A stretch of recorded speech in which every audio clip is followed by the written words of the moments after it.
En 4 points, je vais t'expliquer dans cette vidéo pourquoi j'ai parlé de l'investisseur africain et de Philippe Simo. Pourquoi j'ai dit que c'était des vendeurs de rêves.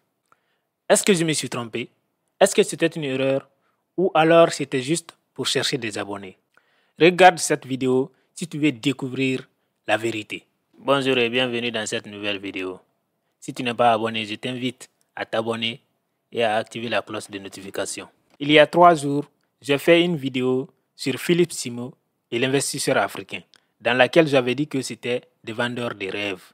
Bien évidemment, dans la vidéo, j'ai été objectif. En tout cas, c'est ce que je pensais. J'ai été objectif parce que j'ai abordé les bienfaits de suivre ces gens-là. J'ai loué d'abord leur travail et surtout le fait que ce sont des modèles pour la jeunesse africaine et surtout pour la diaspora. Mais j'ai dit aussi qu'ils abordaient une certaine notion du retour au pays qui devrait faire l'objet d'une certaine critique. Malheureusement, certains qui, je suppose, n'avaient pas suivi la vidéo dans son entièreté s'en sont pris à moi dans les commentaires. Certains m'ont injurié, d'autres ont dit que j'étais là juste pour chercher des abonnés, alors que d'autres même sont allés plus loin pour me dire que c'était malsain de faire ce genre de contenu. Aujourd'hui, j'ai décidé de faire une vidéo sur la question, expliquer en 4 points pourquoi j'ai fait cette vidéo.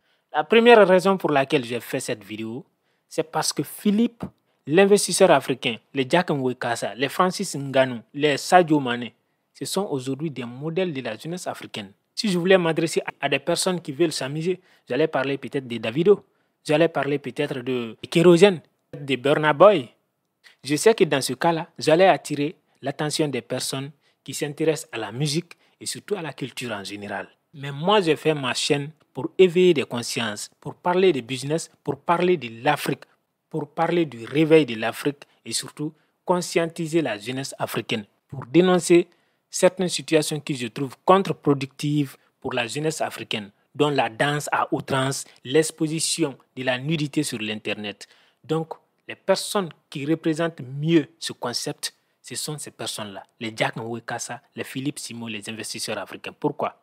On peut leur faire toutes sortes de reproches possibles, mais ces personnes-là préconisent le travail. Ces personnes-là sont engagées dans le front que nous devons tous encourager, à savoir l'entrepreneuriat, le travail, le sérieux, la construction du continent et de nos pays respectifs. Donc, c'était tout à fait normal que je parle de ces personnes-là, parce que c'est eux qui reflètent le mieux l'image de la jeunesse que moi je vais voir. Donc, je ne peux pas aller suivre quelqu'un d'autre qui évolue dans la médiocrité et venir parler de cette personne-là. Ça n'a pas vraiment de sens pour moi parce que moi, je suis les gens qui évoluent dans la même perspective que moi, qui évoluent dans le même spectre que moi. Et donc, les jugements que je peux apporter, les critiques que je peux apporter, je ne peux les apporter qu'à ces personnes-là, qu'au contenu publié par ces personnes-là, parce que justement, c'est à eux que j'ai accès. Donc, c'est pour ça que ce sont eux que j'ai ciblés et c'est de ces personnes-là que j'ai parlé. La deuxième chose à retenir, c'est que je n'avais pas tort. Malgré que j'ai été insulté par certaines personnes, ce que je trouve très petit d'ailleurs comme attitude, parce que le sujet, je trouve que c'était un débat ouvert. Personne n'était obligé d'injurier pour faire valoir son opinion. J'ai donné mon opinion, je n'ai pas rabaissé, je n'ai pas insulté. Donc tout le monde pouvait donner son opinion sans pour autant insulter ou rentrer dans des bassesses. Mais moi, c'est pas grave. J'ai décidé de faire ce truc et donc j'accepte les retours à la fois positifs mais aussi négatifs. Néanmoins, je signe et je persiste que je n'avais pas tort. Je m'explique. Lorsque Philippe fait la publicité aujourd'hui, par exemple, d'un restaurant ou alors de l'élevage des poulets, supposons qu'aujourd'hui, Philippe se rend dans une ferme, il fait de jolies photos, il vous montre combien de fois cette personne a réussi dans cette ferme. Cette personne se retrouve en faillite ou cette personne se confronte à des maladies ou alors ses poulets ont été empoisonnés ou tués par le voisinage hostile. Parce que oui, les entrepreneurs africains font face à ce genre de choses. L'échec dans l'entrepreneuriat africain peut venir du voisinage. Ça peut venir des personnes qui ne veulent pas te voir avancer. Oui, il y a tout ça. Et donc, il faut les signaler aussi. Dans mon propre pays, il y a des gens qui investissent dans l'agriculture de la banane. Et à un certain moment donné, quand la banane commence à donner, il y a des voisins qui viennent découper ces bananes-là. Mais est-ce que vous avez vu une fois une vidéo de Philippe qui parle de ce genre de sujet. Non. Il y a des gens qui envoient des véhicules en Afrique. Quand les véhicules arrivent au port, on leur impose de payer une certaine somme qu'ils ne peuvent plus se permettre de payer. Non seulement le véhicule t'a coûté cher, mais tu ne peux pas lancer ton business avec parce qu'on te demande de payer encore une somme dans ton propre pays que tu ne peux pas avoir. Et donc, ils bloquent ton véhicule là-bas. Après un certain temps, ils revendent ton véhicule. Est-ce que Philippe a abordé encore ces sujets-là? Donc, l'objectif de ma vidéo, c'était de dire aux gens, attention, Philippe fait des contenus qu'il faut respecter et qu'il faut prendre en compte.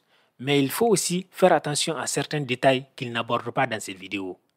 Tout ce qui est rose dans sa vidéo n'est pas forcément rose sur le terrain. Quand Philippe parle aujourd'hui de la restauration ou alors de l'agriculture, si demain, le sujet qu'il a présenté et surtout l'entrepreneur qu'il a présenté fait faillite, est-ce que Philippe va revenir vous parler de la faillite, de l'échec de ce business-là? Est-ce qu'il va aborder exactement le sujet comme il faut? Pour vous dire non, c'est moi qui vous avais dit que ça allait marcher. C'est moi qui vous ai fait comprendre que ce business-là était lucratif. Mais aujourd'hui, je viens vous dire que ce business-là n'est pas lucratif. Cela n'arrive pas souvent dans les vidéos de Philippe. Donc, c'était ça mon objectif.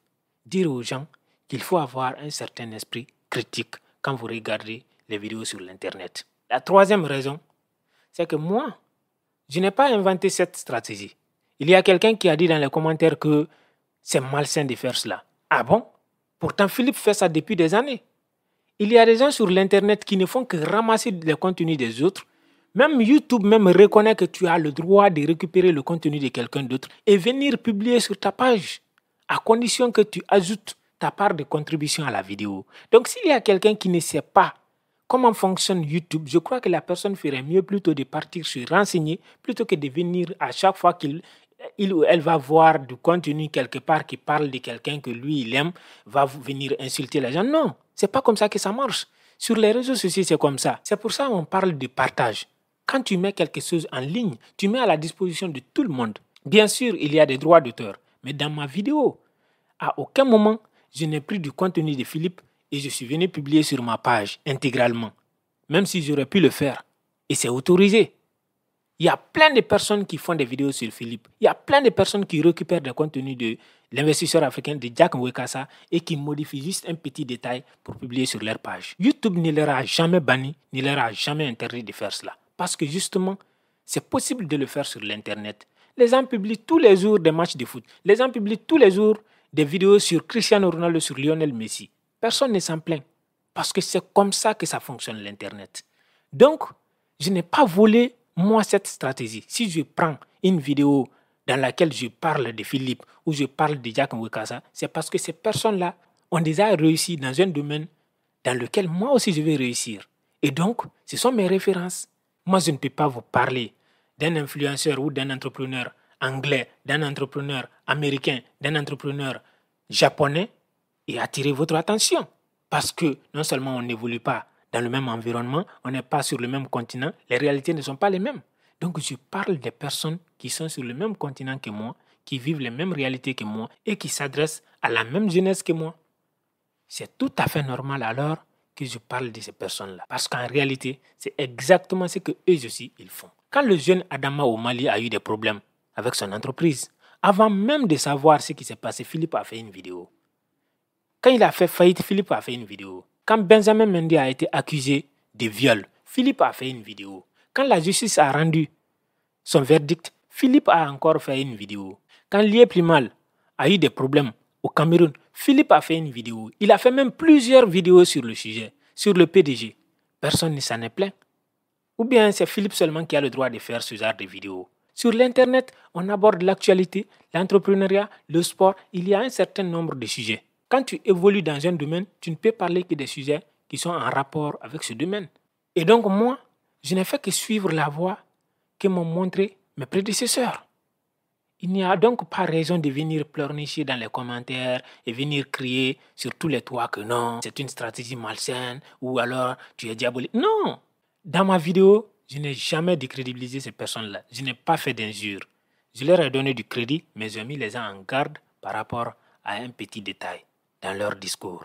Quand j'ai lancé cette chaîne, j'ai fait une vidéo sur Jack Wekassa dans laquelle je n'ai parlé que du bien de ce monsieur. Et personne n'a fait un commentaire pour me féliciter. Personne n'a fait un commentaire pour dire que oui, tu as raison ou tu as tort. Mais dès que tu dis une petite critique, automatiquement les gens viennent de partout. J'ai fait une vidéo dans laquelle je parlais tout le bien que je pensais de Francis Ngannou et du combat qu'il a mené et qu'il a gagné. Il n'y avait pas quelqu'un qui est venu me dire de faire la vidéo et personne n'est venu me féliciter. Personne n'est venu dire si j'avais tort ou raison. Aussitôt que je fais une vidéo sur Philippe où je dis qu'il faut faire attention à ce petit détail, ça pleure partout. Dans quelle loi il est dit qu'on ne peut pas critiquer Philippe? Même le président de la République est critiqué tous les jours dans les médias. Philippe est qui pour qu'on ne le critique pas? La quatrième et dernière raison pour laquelle j'ai fait la vidéo, bien sûr, c'est évident. C'est pour avoir des abonnés, c'est avoir des réactions. C'est pour lancer un débat. Est-ce que tu penses la même chose que moi? Est-ce que tu doutes de ce que je dis? Si oui, tu rentres en commentaire, tu dis ce que tu penses. Dites-moi un seul compte sur YouTube, sur Facebook, partout sur l'Internet qui prend des heures pour faire des vidéos, pour faire du montage et qui ne cherche pas d'abonnés. Dites-le moi. Je vais aller sur cette page. Quelqu'un qui dit dans ses vidéos, je ne veux pas que vous vous abonnez à ma page. Tout le monde est sur l'Internet pour avoir des abonnés et des vues. Vous croyez que les gens font des heures et des heures juste pour venir publier comme ça par plaisir? Les gens qui vous disent ça, peut-être c'est 1% de ces personnes-là qui sont vraiment sincères. Quand on fait du contenu, quand on fait tout le boulot qu'il y a derrière ce travail-là, on vient justement pour être reconnu. Et la reconnaissance vient des vues, des réactions, des likes, des abonnements, des partages. Donc oui, j'ai fait la vidéo pour avoir des vues. Mais si tu as écouté la vidéo, tu ne peux pas dire que c'était juste pour faire du buzz. Parce que j'ai raisonné. Pendant 10 minutes de bavardage, j'ai donné mon opinion avec des raisonnements et des arguments. Si tu n'es pas d'accord, tu donnes ton opinion aussi. Mais se poser des questions sur mon intention ou alors mon envie de faire du buzz ou d'avoir des abonnés, c'est ignorer totalement ce que veut dire YouTube et le concept même des réseaux sociaux. On dit réseau social. Ça veut dire tout simplement que tout le monde veut une communauté. Moi, j'ai créé ma chaîne pour atteindre un certain nombre de personnes, une audience. Mais si je fais des vidéos qui ne font pas réagir mon audience, à quoi ça sert? Si je viens vous parler des sujets vagues, des choses qui n'ont pas d'importance, qui n'ont pas d'intérêt pour vous, est-ce que vous allez réagir? Est-ce que vous allez vous abonner? Non, je vous parle de quelque chose qui vous intéresse. Et justement, Philippe, ça vous intéresse de parler de Philippe. Ça vous intéresse d'entendre quelque chose sur Philippe. Parce que vous suivez Philippe. Peut-être qu'un jour, ça va vous intéresser aussi d'entendre parler de moi. Mais il y a quoi de mal à parler de Philippe? Il y a quoi de mal à faire une vidéo pour gagner des abonnés? Même des gens qui ont des millions et des millions d'abonnés sur YouTube continuent de demander aux gens de s'abonner. À chaque fois qu'ils font des vidéos, ils n'oublient jamais de faire passer le message. Pourquoi vous voulez que moi, je vous dise que non, je ne voulais pas avoir d'abonnés, non, moi je ne veux pas d'abonnés. Non, je veux des abonnés. Donc abonnez-vous. Si tu ne veux pas t'abonner, ce n'est pas grave. Mais tu ne peux pas venir me poser la question de savoir si je veux des abonnés ou bien si je cherche des abonnés. Bien sûr que je cherche des abonnés. Vous voulez que je vous dise que non? Non, je cherche des abonnés. Je prends des heures pour faire mes vidéos. Je les enregistre seul. Je fais le montage seul. Je réfléchis sur le sujet seul. Je donne le titre seul. La plupart des youtubeurs ont une équipe autour d'eux. Beaucoup de personnes s'occupent de chaque petit détail pour donner du contenu au grand public. Pour le moment, je suis seul. Je réfléchis seul. Et donc, quand je balance mes vidéos, bien sûr que je voudrais que les gens s'abonnent. Donc, ce genre de réflexion, ça ne sert à rien. Parce qu'en fin de compte, c'est ça sur l'Internet. Tous ceux qui créent du contenu sur l'Internet veulent avoir des abonnés. Donc, si vous voulez vous abonner, abonnez-vous. Tous ceux qui font du contenu sur l'Internet veulent avoir des abonnés, des vues, des commentaires positifs. Et même si c'est négatif, ce n'est pas grave. Tant que tu donnes ton opinion, ça permet à la personne de s'améliorer, d'ajuster peut-être ses contenus ou alors même parfois de changer de sujet. C'est ça, en fin de compte, l'objectif des créateurs de contenu. Si tu as aimé cette vidéo, encore une fois, je t'invite à t'abonner à cette page, à liker la vidéo et surtout à laisser ton opinion en commentaire comme toujours.